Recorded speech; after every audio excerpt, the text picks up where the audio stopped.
Queridos irmãos, por gentileza, abra sua Bíblia, por favor, no Evangelho conforme escreveu Lucas, capítulo de número 10, e estaremos lendo alguns versículos da palavra de Deus, louvando a Deus também pela vida da liderança da União Shekinah, completando o seu 17º aniversário, e que todos os adolescentes presentes, bem como a igreja, continuemos escolhendo a melhor parte. Diga amém por isso. Amém. Glória a Deus.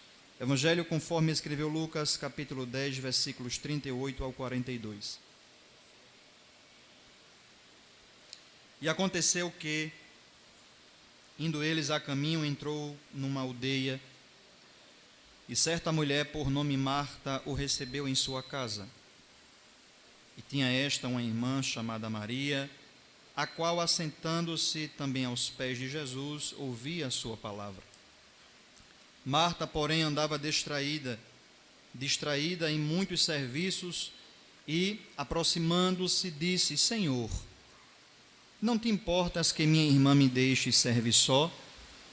Dize-lhe, pois, que me ajude. E respondendo Jesus, disse-lhe: Marta, Marta, estás ansiosa e afadigada com muitas coisas, mas uma só é necessária, e Maria escolheu a boa parte, a qual lhe não será tirada. Quantos podem dizer amém? Amém. Repita, por favor, após mim. E Maria, pode ser melhor, e Maria escolheu a boa parte. Queridos irmãos, irmãs, querida igreja do Senhor, este evangelho, conforme escreveu Lucas, segundo alguns dizem que ele é o mais abrangente no tocante ao mistério da salvação.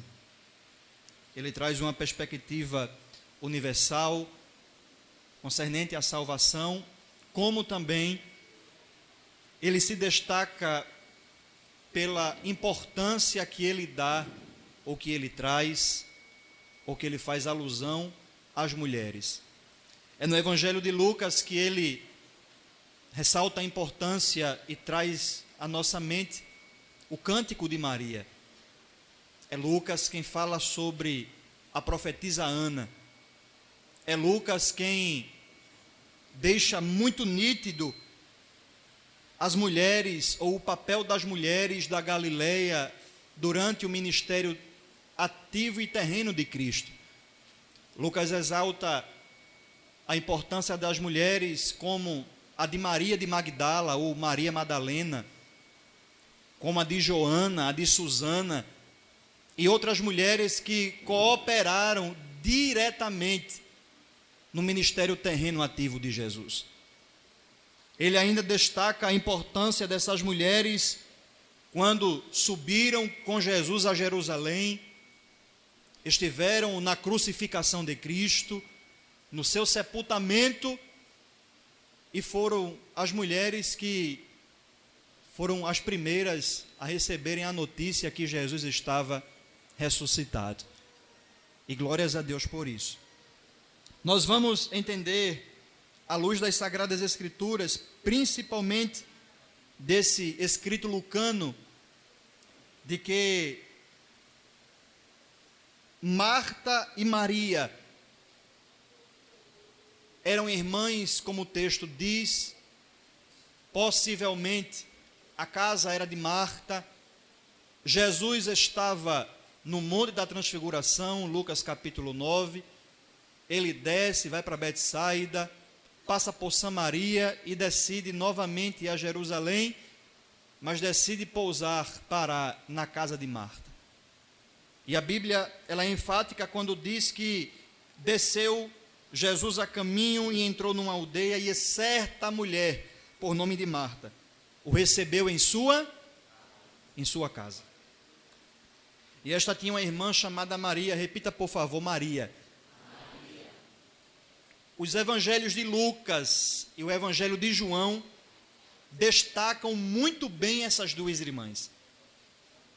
E podemos usar, guardando as devidas proporções, a expressão que elas eram basicamente o oposto, pois quando Lucas e João decidem falar sobre Marta e Maria, Lucas capítulo 10, João capítulo 11, João capítulo 12, sempre vai estar Marta ocupada, preparando alguma coisa. Lucas capítulo 10, Marta está preparando um banquete. João capítulo 11, foi Marta quem saiu primeiro para falar com Jesus. João capítulo 12, Marta está também ocupada fazendo alguma coisa. Mas quando paramos e vemos também Maria em Lucas 10, João 11, João 12, Maria sempre vai estar aos pés de Jesus. Lucas capítulo 10, Maria está aprendendo. João capítulo 11, Maria está chorando. Mas em João capítulo 12, Maria está agradecendo. Diga amém. Amém. Glória a Deus. Numa versão persa está escrito que Marta estava preparando comida e também um banquete, não poupando dores e nem custos.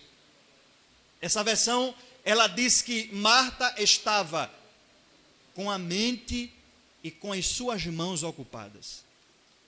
Repita, por favor, após mim. É didático, fica gravado na mente e também ajuda a não cochilarem. Marta, pode ser melhor, Marta estava com as suas mãos e com a sua mente ocupadas demais. Ao passo que Marta está ocupada demais, sempre fazendo alguma coisa, se movimentando dentro da casa. Quando Jesus chega, Maria logo corre para os pés dele. Eu quero abrir um parêntese nessa noite e dizer, eu sei que a igreja já sabe, mas como é bom estar aos pés de Jesus. Alguém disse que o lugar que qualquer ser humano pode alcançar mais alto é aos pés de Jesus. E nessa noite estamos ao pé do Mestre. Quantos estão aos pés de Jesus nessa noite? Glória a Deus. Maria, quando está aos pés de Jesus, ela está dizendo sem palavras: eu quero aprender. Eu quero ter intimidade. Eu tenho uma afeição por Jesus. Eu estou dando atenção a Jesus. Eu estou lhe dando a devida reverência que ele merece. Este evangelho de Lucas, ele deixa muito claro Jesus como filho do homem. Enquanto Mateus diz, ele é o Messias, adorem-o. Marcos diz, ele é o servo que serve toda a humanidade enviado por Deus, imitem-o. Lucas vai dizer, este é o filho do homem sem pecado, sigam. E João diz, ele é o Deus encarnado, creiam nele. Estas notas introdutórias que acabamos de citar, nos abre um leque muito grande, pois, como já foi dito aqui no jogral, muitos homens e mulheres de Deus decidiram viver a melhor parte. E como é bom entender, passo a passo, como Abraão escolheu a melhor parte, como Davi escolheu a melhor parte, e como outros e outros escolheram a melhor parte. Mas enquanto meditava neste tema, que é muito propício para os dias atuais, me veio à mente pelo menos 2 exemplos de jovens que escolheram a melhor parte. Mas antes de adentrar, eu queria relembrar aos irmãos, através dos exemplos de Marta e de Maria, que os trabalhos, as labutas, a correria diária não pode interferir na nossa intimidade com Cristo. Ao que tudo indica, Marta não estava reclamando somente com Maria. Marta também estava incomodada com o silêncio de Jesus. Porque, olha a expressão que Marta usa, por favor. Senhor, não te importas que a minha irmã me deixe servir só?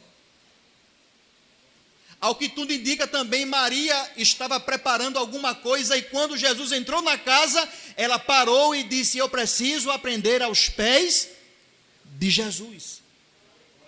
E Jesus sempre andava com uma comitiva. Eu entendo, nós entendemos, como o chefe da casa, como homens, que as mulheres, quando chega alguma visita muito importante, elas se preocupam em dar uma estadia boa, né, um alimento bom, um pão com queijo e manteiga, um copo de leite, um copo de água, um suco sem açúcar, com adoçante. Nós entendemos, mas esse exemplo entre Marta e Maria nos deixa muito claro que os trabalhos diários não podem interferir na nossa intimidade com Cristo. Eu posso trabalhar muito, mas também eu devo ter um tempo diário com o meu mestre.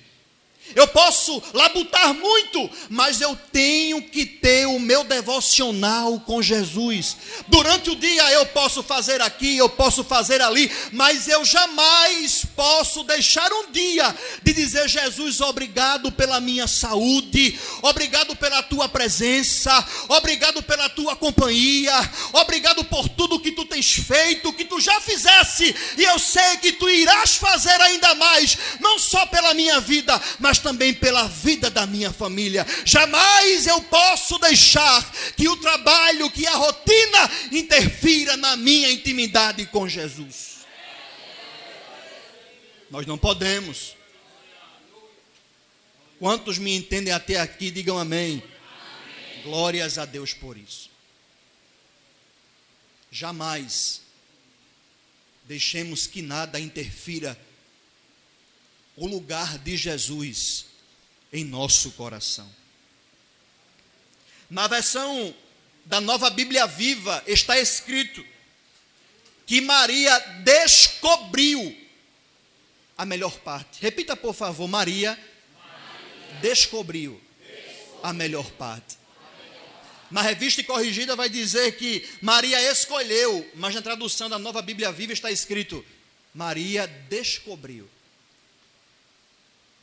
E vamos entrar em dois jovens que escolheram e descobriram a melhor parte. O primeiro jovem que queremos falar nessa noite é o jovem José. Repita, por favor: José. Pode ser melhor, irmão. José. A Bíblia vai dizer que Deus revela a José sonhos. Ele conta aos seus irmãos, a Rubens, Simeão, Levi, Judá, Isacar, Zebulon, Dan, Naphtali, Gad e Azer. Conta os sonhos, mas o seu pai o retruca. Mas depois a Bíblia é clara em deixar registrado que José entendia isso no seu coração. Gênesis 37:11. Mas é lógico Jacó entender isso no seu coração, porque Deus também se revelou a Jacó em sonho. Como podemos esquecer em Gênesis 28, quando Jacó está deitado, teve um sonho que uma escada que tocava a ponta da terra até a ponta do céu, os anjos subiam e desciam, e Jacó disse: este não é outro lugar senão...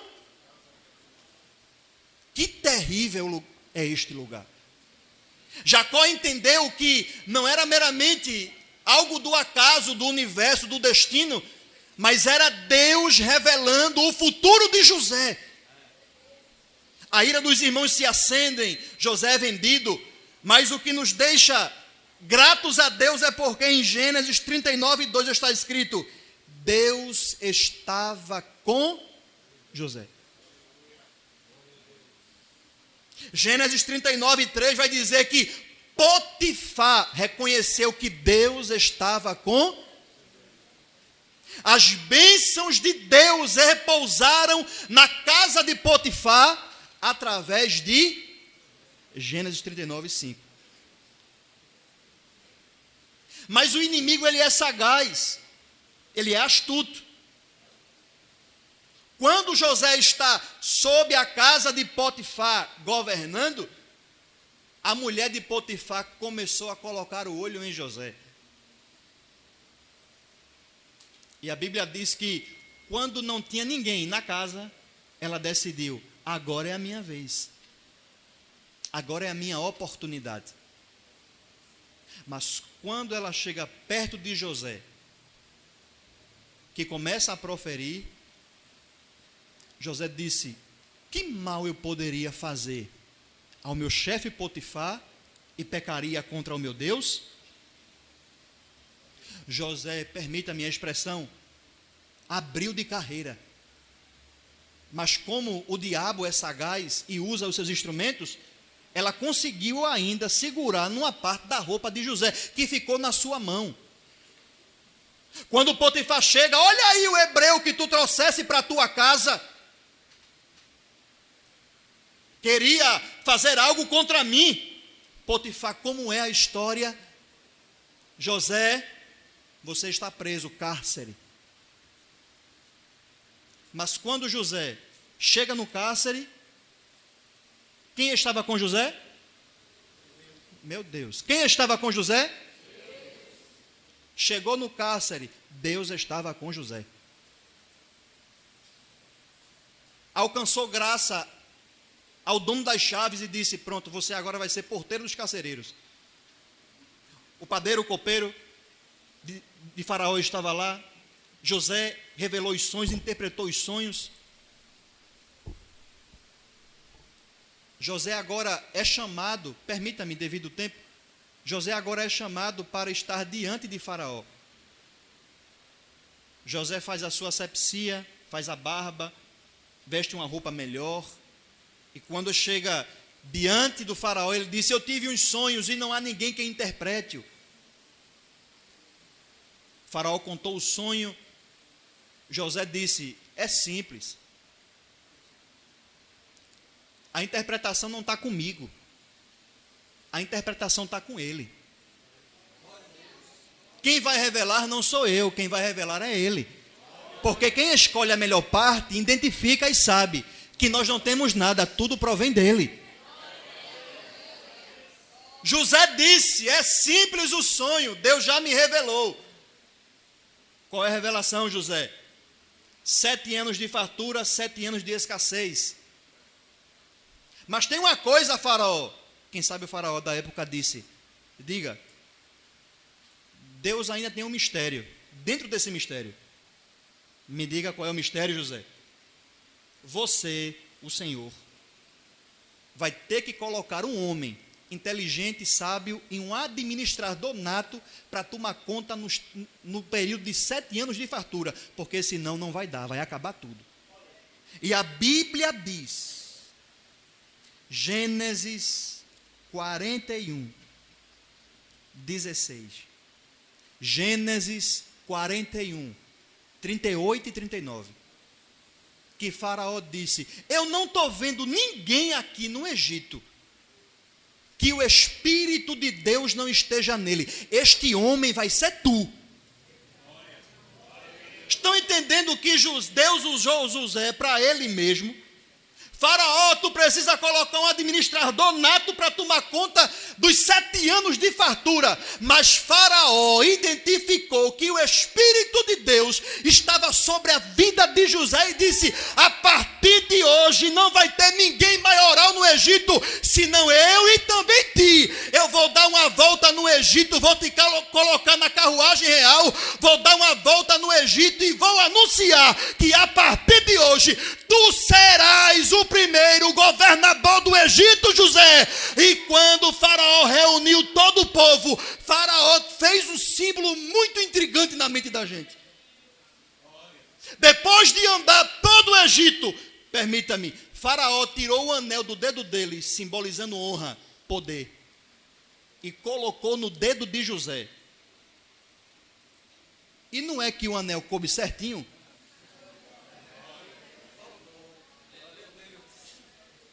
Se o dedo de José fosse mais fino, Deus encurtou o anel. Se o dedo de José fosse mais grosso, Deus alargou o anel, porque tem coisa que é só Deus quem consegue fazer.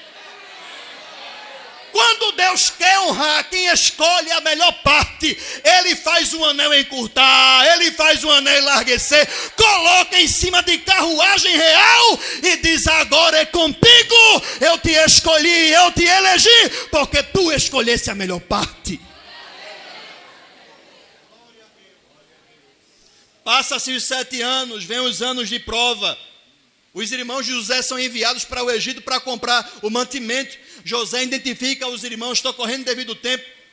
Mas quando chega no final, Gênesis 49, trouxeram o pai dele, Jacó. E Jacó agora começa a impetrar as bênçãos sobre os 12 filhos.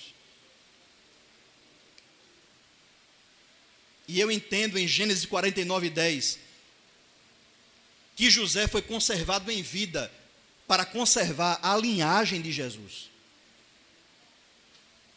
Jacó disse em Gênesis 49:10: o cetro não se arredará de Judá, até que todos se congreguem a ele em Siló e estarão sob os seus pés.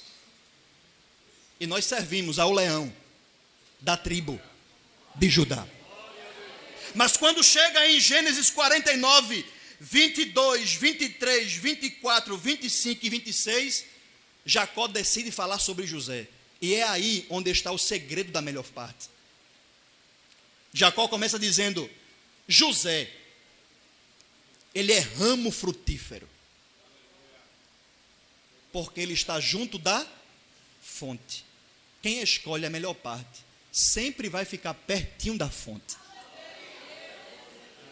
Ele é ramo frutífero porque ele está junto à fonte.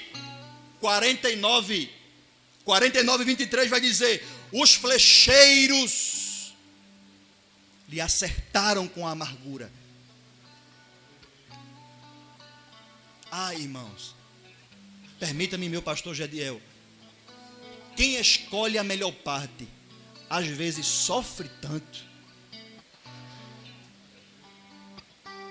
São tantas incompreensões às vezes. Jacó estava ciente do que tinha acontecido. Jacó disse que, em outras palavras, Rúben acertou uma flecha em ti. Naftali e Dan também te acertaram com amargura. E é o que tudo indica no versículo de número 24. José, por vezes, queria baixar a guarda, porque doeu.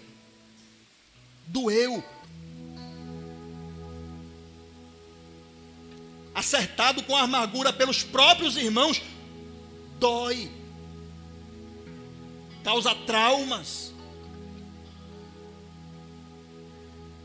Mas Jacó teve uma revelação e disse: quando José queria baixar a guarda, o seu cotovelo foi sustentado pelo valente de Jacó.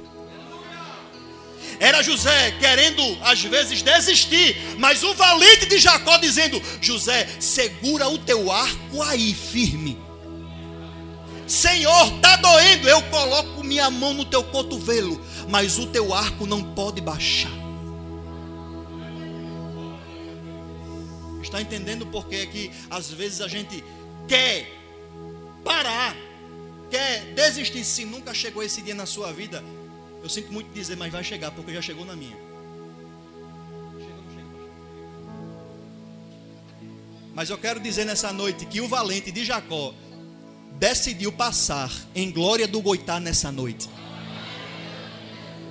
Os braços que estão afadigados nessa noite, o valente de Jacó está passando aqui, está dizendo: eu coloco a mão no teu cotovelo, mas tu não vai parar, tu não vai desistir.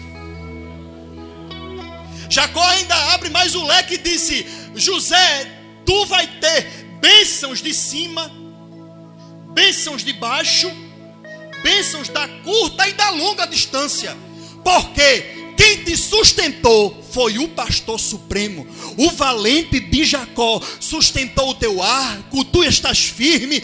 Está entendendo por quê? Vai valer a pena chegar até o fim. Não adianta querer parar agora no meio da caminhada, não adianta agora querer baixar a guarda. Deus está nos dizendo através da sua palavra: eu seguro tua mão, eu seguro teu cotovelo, eu seguro o teu arco firme, porque tem bênçãos em âmbitos espirituais, bênçãos em âmbitos terrenos, bênçãos grandes, bênçãos pequenas, que Deus vai abrir para dar adolescente em Glória do Goitá, em Curado e em São Lourenço da Mata. Glória ao nome de Jesus. José escolheu a melhor parte. Mas para finalizar, Samuel descobriu a melhor parte. Ana não podia ter filho. Foi até o templo, orou. Eli a teve por embriagada. Ela disse: Senhor, eu falo das muitas amarguras que eu tenho. Eu não estou embriagada, eu estou orando por um filho. E agora eu quero fazer um pacto. Senhor, se tu me der um filho varão, eu vou entregar a ele todos os dias da sua vida. Estudiosos dizem que quando Ana faz esse pacto, foi de forma incondicional.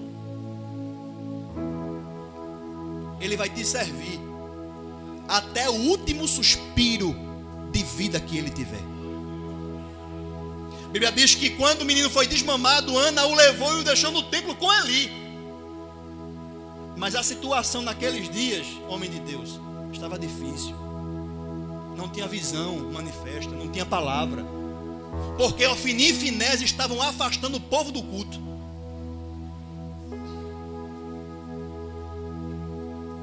O culto estava entrando em decadência por conta de Ofni e Finés. Quando iriam sacrificar, Ofni e Finés chegava com um garfo de 3 dentes e dizia assim: eu quero a melhor carne antes de ser cozida, tire para mim. Não pode. O pastor Eli não deixa. Se você não tirar por bem, eu tiro por mal. Se prostituíam com as mulheres debaixo da tenda do lugar sagrado. Mas que coisa boa é que de Deus ninguém escarnece. Paulo disse: atentai-vos, de Deus ninguém escarnece, porque tudo aquilo que o homem plantar vai. E permita-me, pastor, quando Samuel ia crescendo, a Bíblia diz que ano após ano ia ao templo e lhe dava uma veste nova, sacerdotal. E eu fiquei imaginando, permita-me, viu? Não é forçando o texto, é imaginação minha. Todos os anos, serva de Deus, Samuel chegava perto do pastor e dizia: ô pastor Eli, por que vem tanta gente uma vez por ano no templo? Ele batia na cabeça de Samuel e dizia: filho, é um sacrifício instituído pelo Deus de Israel, e isso é bom. Aprenda, você vai crescer, você vai ver ainda muita gente cultuando aqui a Deus. Sim, senhor pastor. Ô pastor Eli, por que o senhor se veste dessa forma? Ô filho, é porque eu sou sacerdote, e Deus também deixou instituído a forma como o sacerdote deveria se vestir. Mas pastor Eli, o senhor é bonito, viu? O senhor é bonito, pastor Eli. Você também é, meu filho.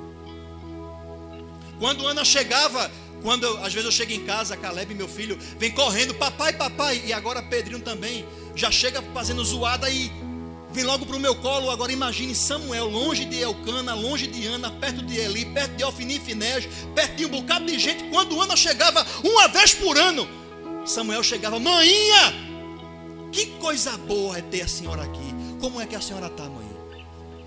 Meu filho, eu estou bem. Como é que você está, Samuel? Está se comportando bem?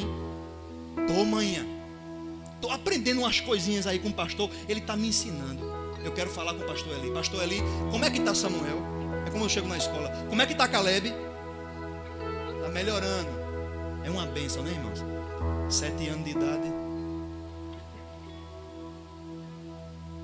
irmã Ana, o menino está crescendo. E ao que tudo indica, ele é crente. Ana voltava para casa com o coração saltitando de alegria. O que eu sonhava, Deus fez acontecer. E de uma forma muito melhor. Esse Deus é fiel demais. Oh, glória a Jesus por isso.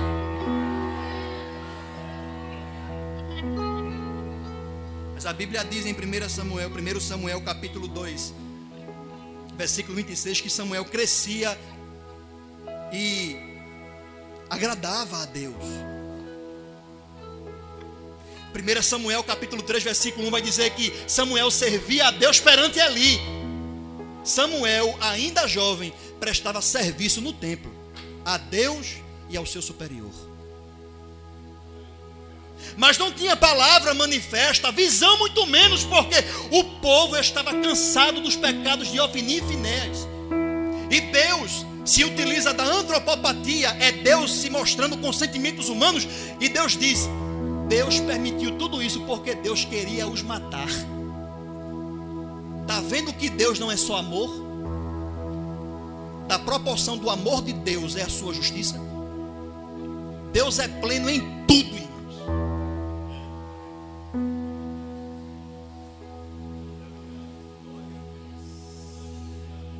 Primeiro livro de Samuel, capítulo 3, versículo 7, vai dizer que Samuel não conhecia o Senhor. Mas de repente, como Samuel dormia na antessala, a sala da arca, do sacrifício, quer dizer, de madrugada Deus diz, Samuel, Samuel. Ainda jovem, não conhecia ao Senhor. Ele se levanta, corre. Pastor Eli, o Senhor me chamou. Não, meu filho, torna a deitar-te. De novo Deus, Samuel, Samuel. O pastor Eli está me chamando, vou lá, corri. Pastor, o Senhor me chamou. Chamei, não, menino, vai deitar-te. Terceira vez, Samuel, Samuel. Vai Samuel. Pastor Eli, o Senhor me chamou. Aí ele disse, eu sei quem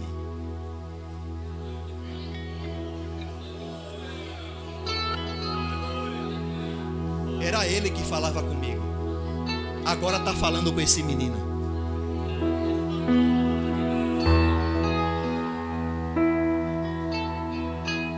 A Bíblia diz que Deus veio ao quarto de Samuel.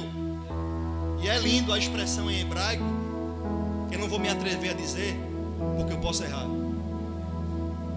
Mas quando a expressão em hebraica vai dizer, Deus veio ao quarto, era como se na tradução fosse, Deus estacionou no quarto de Samuel.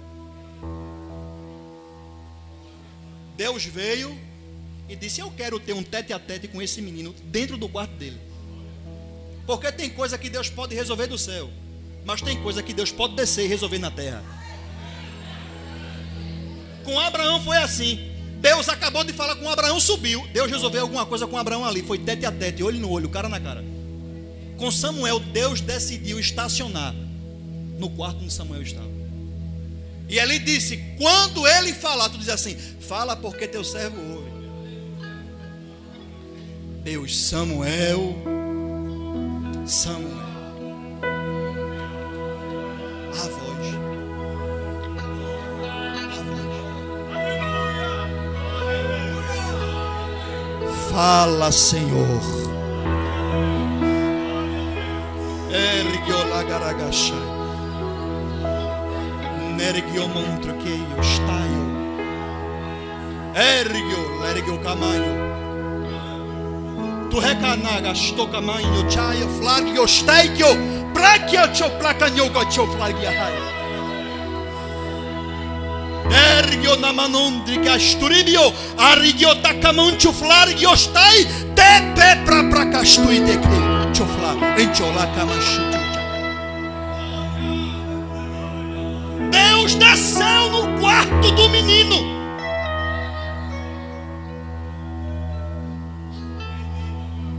Fala, Senhor.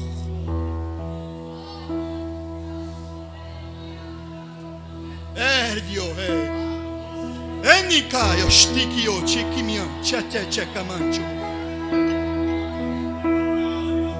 Mães, pais, não fiquem estarrecidos se na madrugada vocês ouvirem sussurros no quarto dos vossos filhos. Deus vai decidir estacionar no quarto de adolescentes em glória do Goitá.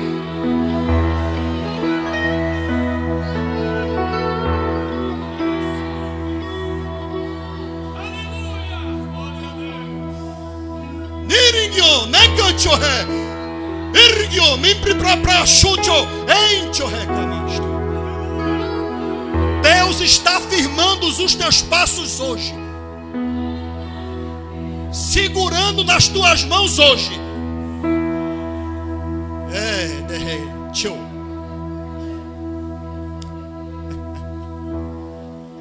Que coisa linda, Jesus.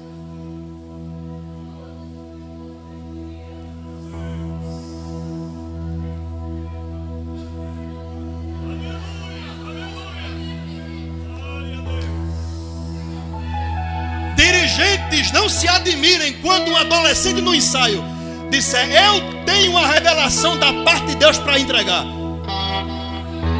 Deus vai aprimorar as tuas visões, vai aguçar os teus ouvidos, vai dar desejo no teu coração de conhecer mais o Deus de Samuel e o Deus de José. Vocês estão escolhendo a melhor parte, e quem escolhe a melhor parte nunca perde com Deus.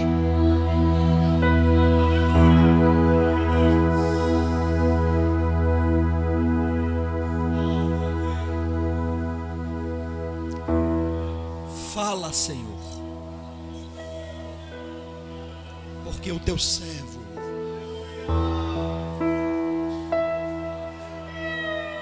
vou fazer uma coisa, Samuel. Antes que a lâmpada de Deus se apagasse, Deus ainda pode usar adolescente no último instante de vida.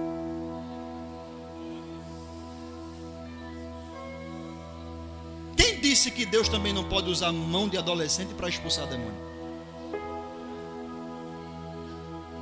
Quem disse que Deus não pode utilizar da mão de adolescente para curar, para libertar, para fazer sinais, prodígios, maravilhas? Continuemos escolhendo a melhor parte. E as bênçãos que estavam sobre a vida de José poderão nos acompanhar. O Deus que falou com Samuel no quarto poderá falar conosco ainda essa noite também. Quantos estão escolhendo a melhor parte? Levanta a mão e dá uma glória a Deus. Deus abençoe, pastor.